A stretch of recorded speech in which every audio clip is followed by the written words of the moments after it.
Yeah, good morning mga master. Ngayon sa Baliwag, Bulacan. Papakita ko sa inyo yung mga ganapan dito sa Baliwag.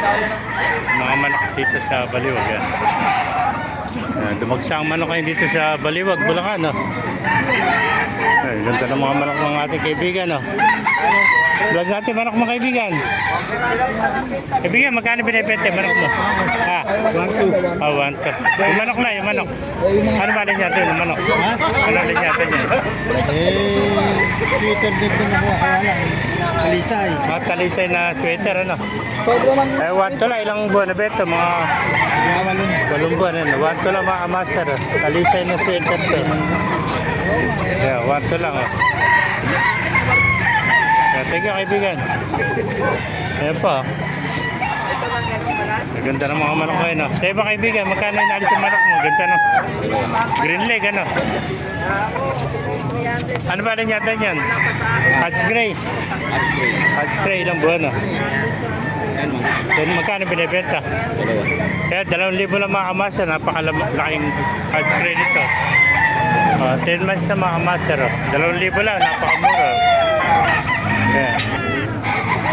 So kailan ito mga kamaster. Yan. Hatch gray na Panahin mo yan. ayan o, green leg o. Thank you kaibigan. Ito po. Yung sa kaibigan natin. Boss, plug natin manok mo. Balik natin ang manok.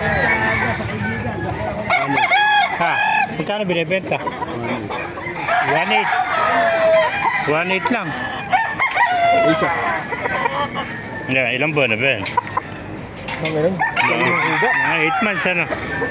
1.8 lang mga kamaster. Napakagandang Gilmore ito. Pakainam mo. 1.8. Saber sakto. Ito naman mga white kelso. Gandang white kelso. Yeah. Kapatid to, magkapatid ha. Magkano yan? Naalis si white kelso. 2.8 tayo isa naman. Ilang buwan na? Nasa 9. Yeah, 9 months. Magkapatid to. 2.8 tayo isa. Gandang white kelso.